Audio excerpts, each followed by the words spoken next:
If you had to bet your life on one martial art, would you choose the right one?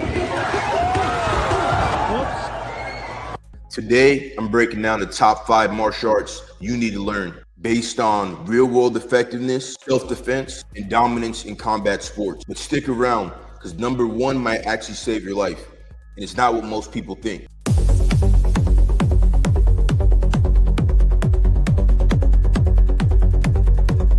Martial arts aren't just ancient traditions. In 2025, they're confidence boosters, survival skills, and one of the most fun ways to get fit. But not all martial arts are created equal. So today, I'll rank the 5 most powerful, practical styles and help you figure out which one you should train first. Let's get straight into it. First, Taekwondo, the underrated weapon. Fast, flashy, flexible. Taekwondo was built around explosive footwork and lightning fast kicks. And I've trained with a few dangerous Taekwondo people, and yeah, they'll kick your head off. And they're fast. And there's a lot of very interesting techniques that they can use, and the footwork that they use, they can dart in and dart out very quickly. Olympic Taekwondo fighters can generate over 2,000 newtons of force in a single kick. That's like getting hit with a sledgehammer.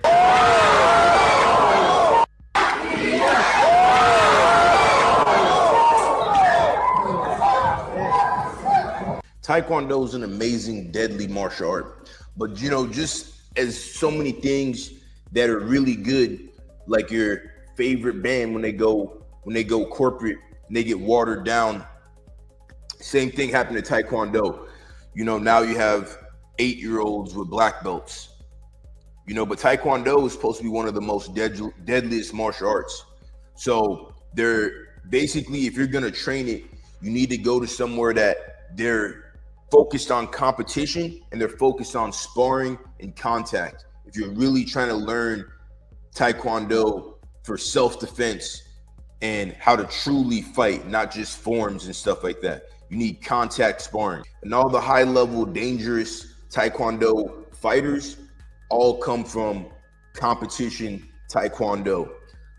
Someone like Michael Venom Page is a perfect example in MMA. He came from a competition background, and that's why his techniques work so well in true fighting. Number 4, boxing, the king of hands. Footwork, timing, head movement. Boxing is the art of striking mastery, and it's your best bet if you want to defend yourself fast. It's also the most accessible. You only need gloves, a bag, and a space to move. But remember, boxing doesn't cover kicks, grappling, or clinch work. It's a short sword, but a narrow one. Boxing is great. I love boxing. It's my first love.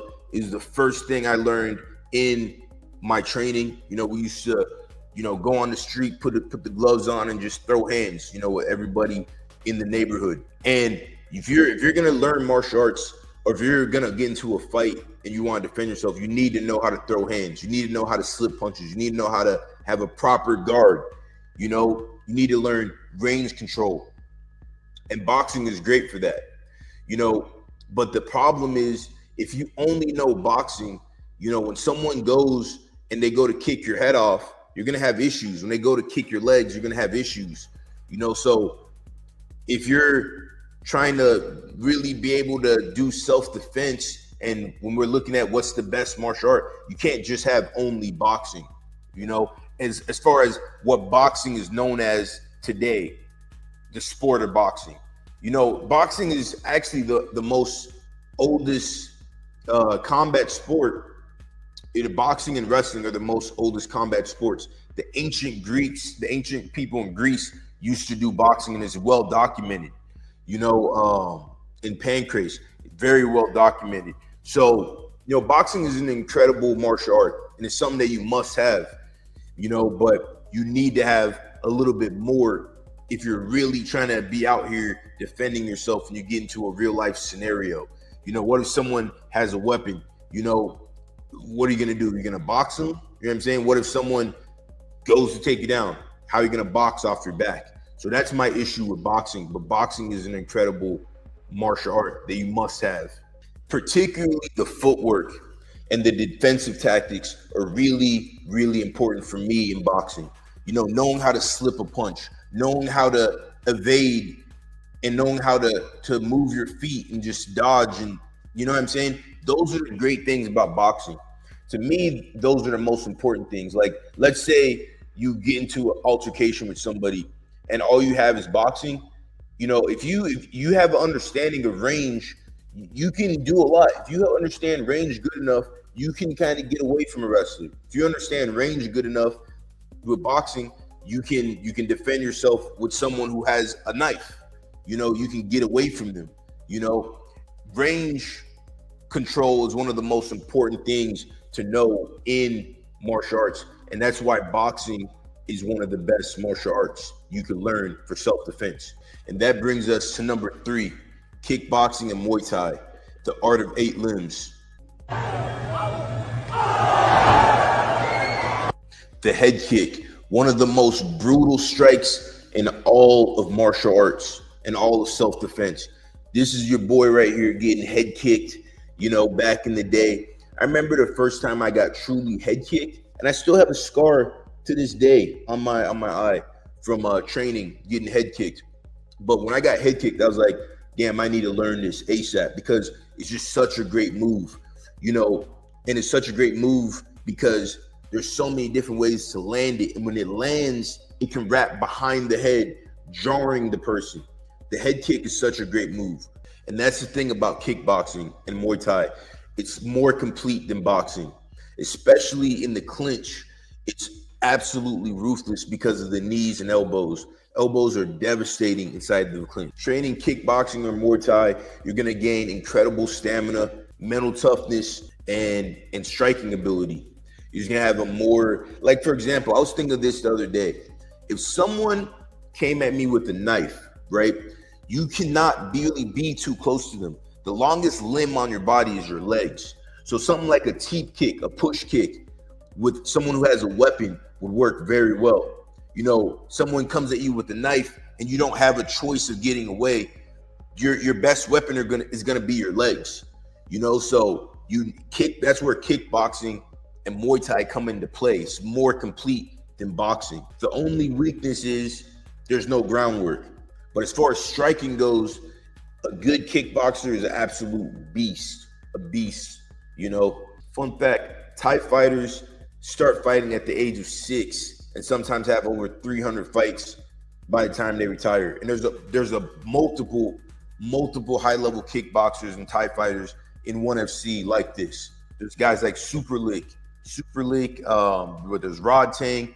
You know, these guys have been fighting literally since they're 6 years old, making money for their family, and now they're adults and they're just so skilled, ridiculously skilled. The elbows is something that I really love when it comes to Muay Thai. And that brings us to number 2, wrestling, the king of control. 80% of UFC champions have a wrestling background. You know, some of the best fighters ever, John Jones, George St. Pierre. George St. Pierre didn't have a wrestling background, but his main focus in fighting was his wrestling. And that was what made him an incredible fighter. Guys like Randy Couture, guys, the list goes on. Khabib Nurmagomedov, Islam Makhachev. You know, the thing about wrestling is it really teaches you how to manipulate the body, and it makes you extremely mentally tough. There's just so many different ways you can manipulate the body, and wrestling really shows you that. And it kind of teaches you how to fight more so than these other martial arts. Wrestling really teaches you how to fight. You know, when I was in wrestling practice in high school, it was literally just a scrap. It was a scrap. You know, you understand the mechanics of the human body, like pulling on the head, pulling the arm this way, you know, how the legs move. So that's the great thing about wrestling and why it's so effective. And when it comes to self-defense, you know, the biggest weakness with wrestling is if you're wrestling somebody, you can't fight multiple people. And if someone has a weapon, then it's very dangerous to, like, if they have a knife, you're not going to wrestle somebody. You're not going to double leg take down somebody who has a knife. You know, that's the problem with wrestling. But wrestling If it's just a one-on-one fair fight, yeah, wrestling is very important. You pick them up, you slam them on their head. It's a great martial art. But the biggest thing from wrestling really is, the biggest takeaway that I see is it teaches you how to fight. If you understand wrestling, you can basically put that into any martial art. And that's why I believe you see so many UFC fighters who are champions come from a wrestling background, but they don't really even use their wrestling. You know what I'm saying? There's been so many of them, like Johnny Hendricks. He never really used his wrestling. He was just knocking people out. And there's just so many guys. There's so many more guys who go through the list of who are great wrestlers, but they don't wrestle in their fights. And that brings us to number 1, Brazilian Jiu-Jitsu, the lifesaver. And this is no exaggeration at all. I'm about to show you guys the actual situation where, how Jiu-Jitsu could save your life, literally. This guy actually gets attacked at knife point. The guy rushes him with a knife. And this guy's a professional fighter, black belt in Jiu-Jitsu. So I already know some of you guys are going to say, oh, Manny, you're just saying Jiu-Jitsu is number 1 because you're a black belt. No, Jiu-Jitsu will and can save your life. This is a perfect example. So let's unpack this. Bro gets rushed with the knife. This is a pretty big knife, by the way. He closes the distance. He kind of swats the hand away, gets in the arm triangle, slams him down, and now he's in the upper hand. Now he could actually off this dude. He could actually unalive this guy with that specific position that he has, the arm triangle. It takes less than 10 seconds if you have an arm triangle or any submission on, any blood choke on properly to put someone to sleep. And soon after they'll be unalive. So in that type of scenario, that literally saved his life. No exaggeration. Brazilian Jiu-Jitsu is number 1. The great thing about Jiu-Jitsu is it's an ancient art. It came from Japan originally. Judo, it was used specifically for war and for combat. Over the years, it's evolved into Brazilian Jiu-Jitsu. But in the UFC back in the day, it became popular because Royce Gracie came in the game and he was fighting dudes way bigger than him and beating them with Jiu-Jitsu, putting them to sleep. Brazilian Jiu-Jitsu is the ultimate equalizer. It's built around leverage, technique, and control. So a smaller, weaker person can submit a bigger, stronger attacker. In a real fight, BJJ gives you the tools to neutralize without throwing a single punch. As we seen with the video, let's go back to that video. He didn't throw a single punch and he neutralized the threat. Not a single punch was thrown. Boom, neutralized the threat, slammed him on his head and choked him. And if he chooses to unalive him here, bro's unalived.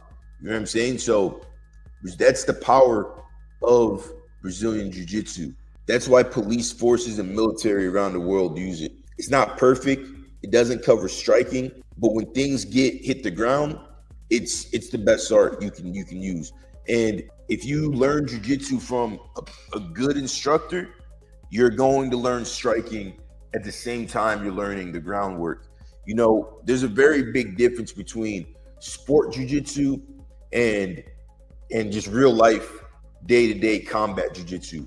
So if you're going to learn Jiu-Jitsu, you need to learn it from a coach that is specifically going to teach you the takedowns, teach you how to defend a takedown, teach you range control, teach you everything about Jiu-Jitsu, and get a little mix with the hands in there.